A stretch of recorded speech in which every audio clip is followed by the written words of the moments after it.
Gents, guys, thank you for listening to the Bridge to Buctober podcast, where we talk all about them Pittsburgh Pirates and that.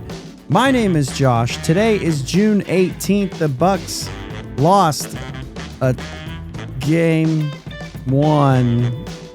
It was 7-3. They never really, I don't know. Bucks lost to the Tigers.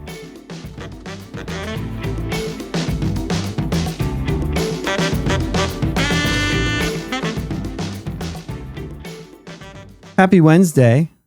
The Pirates lost to the Tigers 7-3 last night, and it basically got out of hand early. Listen, the thing that makes me so upset about it is Javy Baez.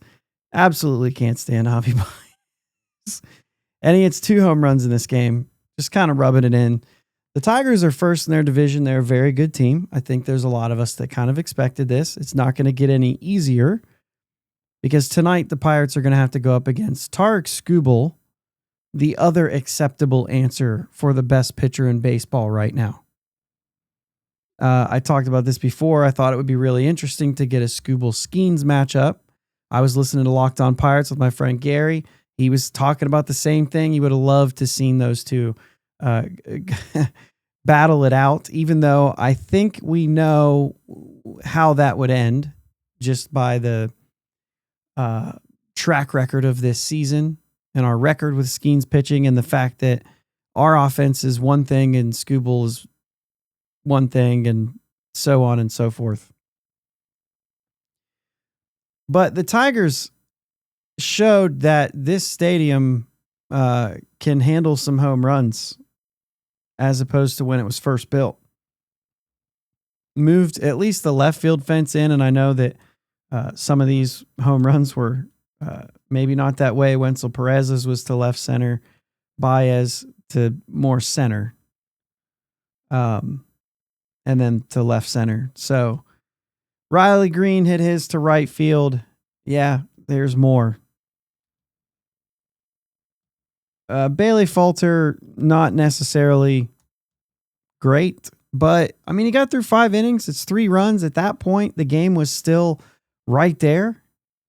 At that point, it was a 3-3 game when he left. And Carmen Mlodzinski comes in the 6th inning, gives up a run, gives up 3 more in the 7th, and that's when it pretty much looked to be out of reach. Now, that doesn't mean it's going to be, but Casey Mize, what he did, he went through 6, 4 strikeouts, and 2 earned, 3 runs total, 2 earned. And the bullpen kind of took over the last 3 innings and were lights out. No base runners. It just seemed that everything was just over at that point. And, you know, that's what we've seen a lot of times by this Pirates team. And I don't know what to expect tomorrow. I mean, you've got, like I said, Tarik Skubal going. Where's my starters here? I had pulled up this deal, and here we go. Andrew Heaney, Tarik Skubal. It is going to be Heaney's going to have to be at his best in order for us to come away with a win here. Skubal, obviously very good, without question. Let's see here. I'm trying to think of Skubal's numbers here. 1.99 ERA. We're familiar with that kind of stuff. 14 starts, 90 innings, 111 strikeouts, and a whip of 0.81. I mean, this dude's a stud. Cy Young last year. He's a stud. Pirates going to have to basically get a miracle to get this one. But then you got Skeens going in game 3. So if you can steal this game, my goodness, you could be looking at a series here. And pretty much anything can happen.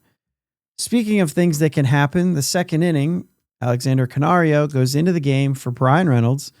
It was later announced that his wife going into labor, Reynolds took off in the middle of the game, went to be with her for that. Congratulations to the Reynolds for being gone. That doesn't mean what he thinks it means. It means exactly what I think it means. You're having another baby, which also means that when you come back, you should basically be Babe Ruth. This is the idea. You're just going to hit again.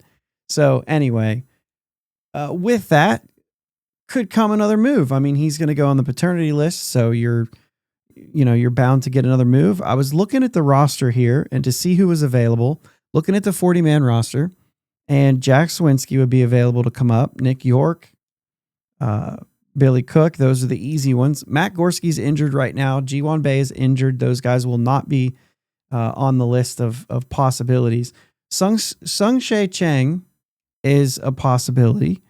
And I know that doesn't feel necessarily right, but if you're going to call somebody up that maybe won't get playing time, if they plan on just using Canario and Adam Frazier and Tommy Pham for the stretch, then they could do that. It could be Peguero.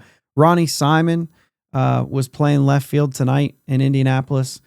He could be the call up. I don't know what they'll decide to do, but essentially there are more choices than just Cook, York, and Sawinski, even though those are the three that when you look at the numbers, well, Ronnie Simon is hitting well in AAA right now too, but those are the guys that you're looking at. And we'll get to that in a second. If you've listened, then I was at the game in Columbus tonight. And so I'm going to talk about Indianapolis here in a minute once I get through this, but it's not necessarily locked to an outfielder because of the fact that you have Adam Frazier, who's been playing a lot of outfield. They really could bring up any of these guys and let them come up and maybe just sit for the time that Reynolds is going to be gone. And then go back to AAA, or maybe they bring somebody up and they give them a couple games. It would be a mean trick. Bring him up and face him against Skubal and say, see? No, I'm kidding. They wouldn't do that. Well, they wouldn't say see. They might actually play him if that's the case. But either way, there are some options of who they can bring up. I suppose it's probably not possible to bring up a pitcher, right? Because you're capped at 13. And I think they're already at 13. So that probably won't happen. So I got to see pretty much everybody I talked about except for Chang today. Everybody else was playing in the game in AAA. I was in Columbus to see the Indians play against the Clippers. Again, I'll just throw this in there because I can. I really like that park, and it's a fun time to go to a game in Columbus. It's not that far away. Indianapolis is going to be there for the rest of the week. If you were even thinking about it, don't hesitate, man. Go to a game there. It's a good time. It is a lot of fun. It's a nice park to go to, and really no matter where you sit, but I always recommend sitting in the infield somewhere. But it's just not, we sat right behind home, and I think it cost me like $25 a ticket, $28 a ticket, I think. And so me and a couple buddies went, and we got to see Bubba Chandler. We got to see Nick York and Billy Cook. And let's see here. I have the deal pulled up. Jack Sawinski, Liover Peguero. It was actually funny. There was a kid behind me who recognized Liover Peguero and told his dad or whoever it was sitting with him that he was with the Pirates for like a year. But like Jack Sawinski had doubled 2 batters before that and just failed to mention that Jack Sawinski had 26 home runs in the show a year. You know what I mean? Like way more success than Peguero has had in the major leagues, but didn't mention, just didn't recognize him. I don't know if there's anything there, but I thought that was interesting. Also did not know Bubba Chandler, and just kind of made comments like, oh, he threw that 97. And then of course it got to 100, and they were really impressed and kind of like upset that that the other team wasn't really hitting him all that much. And, just didn't realize that they were looking at the number 2 prospect in all of baseball. The only one still left, or the top one still left in AAA right now. Let me go ahead and start with the hitters. Nick York hit a big bomb down the line. I think it was like 388, but it was, down the line. Like you're wondering fair or foul. A couple bounces in behind the counter at a vendor, and they had to throw it back out. I think it definitely went in there. I don't know if it went behind the counter or not, but a couple guys for the Clippers hit the ball hard. Chase DeLauder and CJ Kafis. I don't know if you've heard of CJ Kafis, but maybe somebody to hit the ball hard. But Chase DeLauder, I think, is a stud. Anyway, Jack Sawinski, a double in the first inning, got an RBI, scored later on a base hit by Derek Hall. Dude, they started a lefty. Jack looked comfortable against the lefty. Had a couple good at bats. He lined out in the second, his second at bat, but he hit it hard over 100 miles an hour. And so, like, I don't know. I saw things I liked. He also struck out once. Made a couple nice plays in the outfield. Most notably, a couple throws. About three throws that I was really impressed with. 2 into home. That they did not run on him. He came in on a ball and threw it home. So if you look at the box score, you're going to see an error from Jack Sawinski. And I don't know how you call this an error on him. It was a one hopper to the catcher. It was on target. Sean Ross just missed it. And I don't want to just say that like he just whiffed on it, but the umpire like got in the way, I think, of Sean Ross. And I think it maybe threw him off. The ball goes back behind. Then they come in. Bubba goes back to get it, which he really wasn't in position either. He was kind of up around home. He goes back, slides, picks it up, throws it into the middle of the infield. It was kind of a messy play. But it really started with a base hit to right field, and they did not test the arm of Jack, and he would have had him by a mile. And then later in the game, it was the same sort of thing. There was a ball hit to the outfielder. It might have been in the same inning, a fly ball, and he threw another strike to home. They didn't run on him again. There was another one. It was a double off the wall that he threw in, and it was a good throw. He was playing right field. Ronnie Simon in left, Billy Cook in center. What do you want? You know, Billy Cook played decent in center field, made a couple plays that were hit deep. Nothing really crazy happened. Nothing really crazy went to him. He didn't really get anything else. He hit the ball hard too. And he had 3 hits. Yeah, he had 3 hits in this game. Billy Cook still doesn't have a home run, which is interesting because he offers some power. Still doesn't have a home run this season. So even though he would be my pick to be called up right now, if he was going to get some playing time, he would be my pick. But at the same time, it's just because he's hot. Now there's some doubles. There's some doubles he's hitting. So there's slug there, but there's just not any home runs. Part of that is Victory Field in Indianapolis is a big field, and that home runs are hard to come by there a lot of times.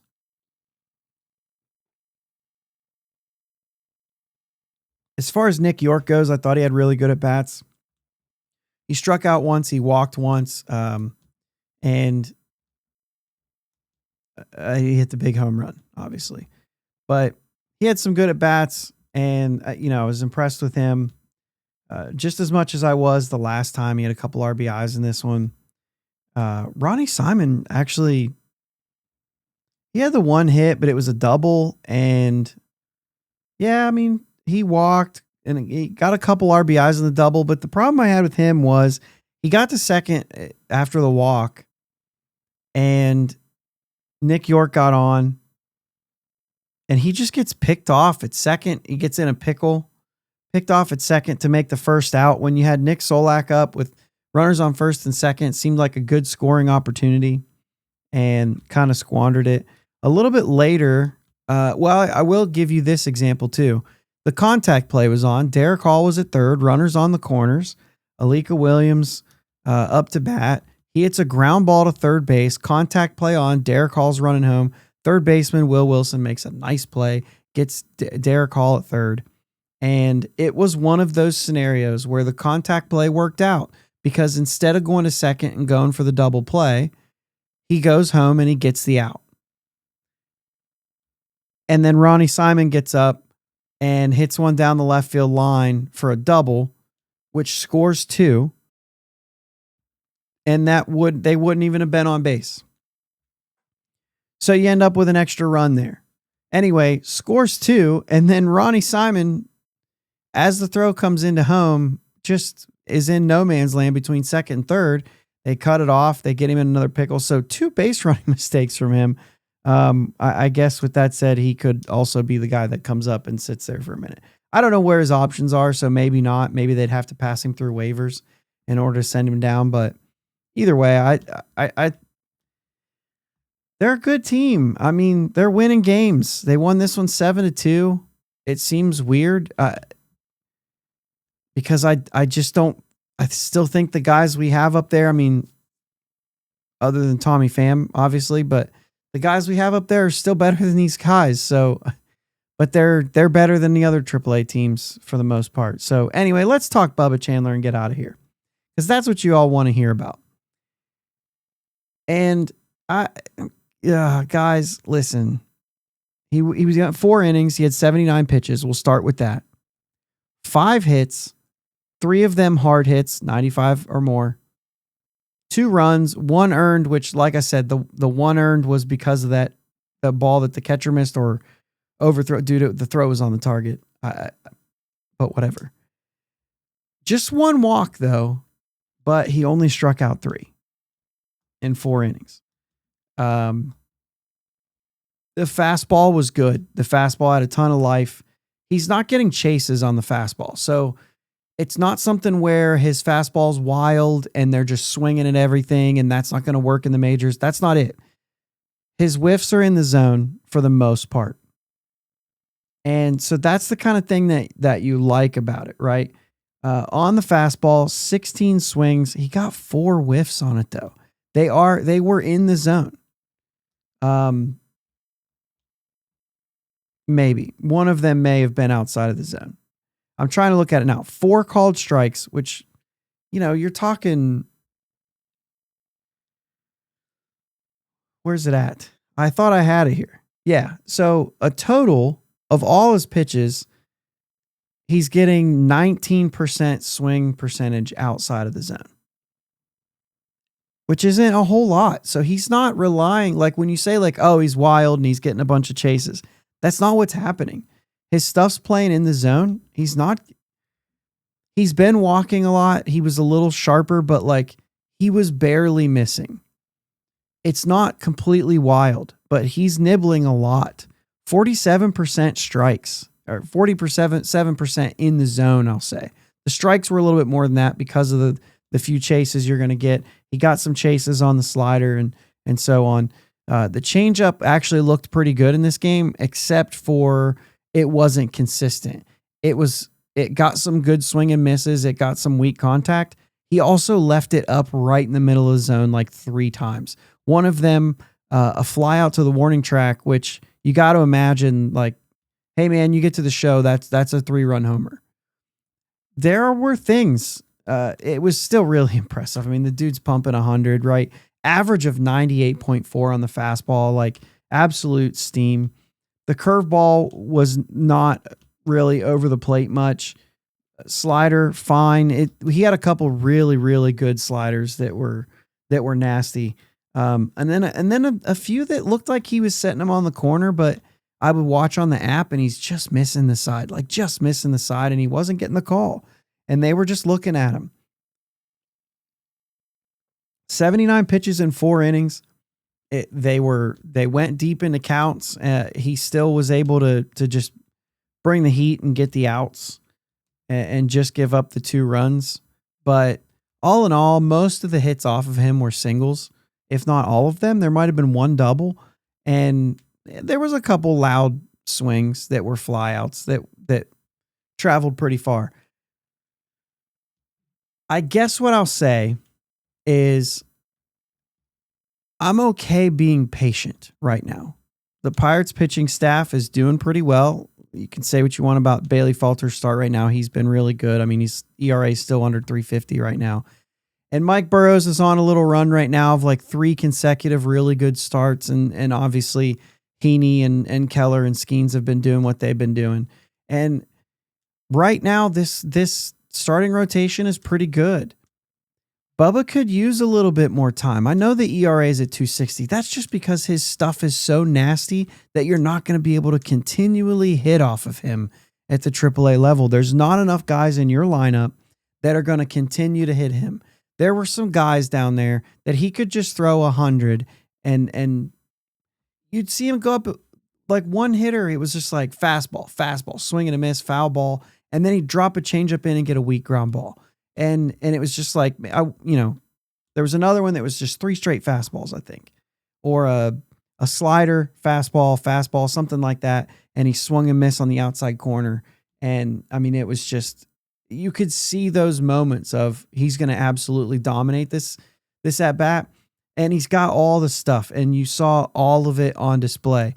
You also just saw that he's just missing, and major league hitters are going to take those, and they're going to do exactly what happened here. And you're going to go 5 innings, and maybe that 2 is actually a 4 because of a couple balls that were swung through or missed or whatever. But I mean, there were some locations, not just off the plate, but right over the middle. And you can look at the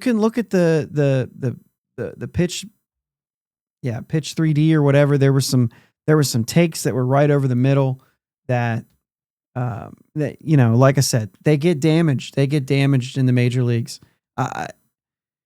I think he's good enough. I think he's ready in a way. I just think that like it's not going to hurt him to get more time, even if this is just a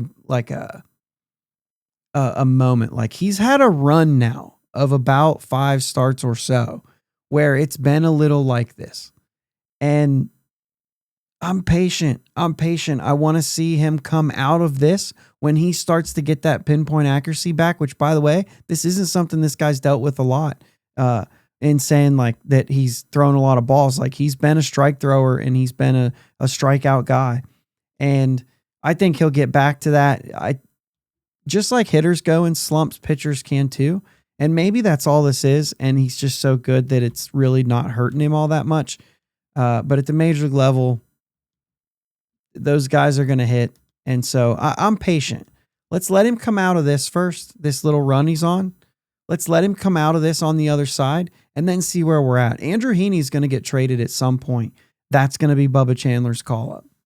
That's what I think. If he's not doing this anymore, then that'll be his call up. If he is, I don't know if they go back to Majinski or something like that. Obviously, after last night, you don't want to say that. You don't want to hear that after last night's outing. That he could be an option, but he could be. Anybody's going to have a day like Carmen did last night, and that's okay. That's okay. I'm going back to the game tonight. We're taking the whole family tonight in Columbus. So while the Pirates are going to be dealing with Tarek Skubal, I am going to be watching Hunter Barco, which is another exciting one. Parker Messick going for Columbus. I'm not familiar with anything there. But I'm excited to see Hunter Barco. It's another guy I haven't gotten to see pitch at all. This roster will be sans one of these guys who are going to get called up because of Brian Reynolds' absence. So they'll get somebody up there, and we'll find out, I'm sure, at some point today, as I'm recording this when I got home. But at some point today, we're going to find out who it is and who's making the trip up to Detroit. They're a little bit closer now that they're in Columbus, so it's only about a 3-hour drive. They could be there pretty quickly. I'm sure they're already on their way as I'm recording this. So we'll see who it is, and we'll go from there. But tomorrow night, I'll be in Columbus again. If you're not following me on Twitter, Bridge, the number 2 Buctober, jump in there, follow. I put up a couple pictures tonight. I tweeted out a couple things just from the game and everything, and I'll probably continue to do that. I'll try to get stuff out there. I'll have the kids tomorrow, but obviously still will be able to do some of that. I think we're like right on the dugout tomorrow.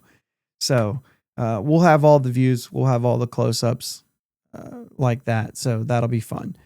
Other than that, that's all I have for today. I went a little long.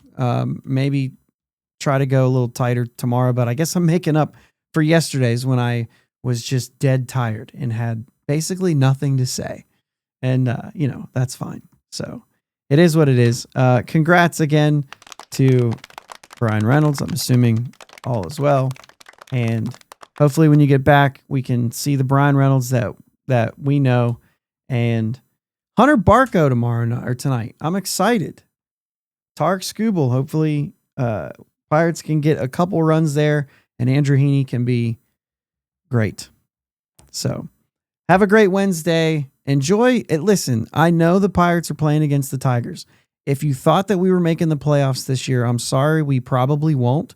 Go ahead and enjoy Tarek Skubal while you're watching him. If you get an opportunity to watch, don't feel bad for enjoying watching a really good pitcher throw, because he's a special one right now and he's on a special run. Obviously, you'd love to see the Pirates beat him, but it's okay to enjoy it. If you like what he's doing, it's okay. Play some music and get out of here. Thanks again, guys, for listening. If you are not subscribed to the YouTube, please do. I want to get those numbers up there. Appreciate it, guys. Let's go Bucks. Thanks for listening to the Bridge to Buctober podcast. Subscribing to your platform of choice is the best way to be notified for new episodes. And now, new episodes every weekday. Remember, live shows with my dad and Uncle Jake are Sundays at 9 p.m. Subscribe to the YouTube channel and join them in the live chat every Sunday. Follow them on Twitter, Facebook, and Instagram at Bridge2 Buctober. Clear the deck, cannonball coming, and let's go Bucks!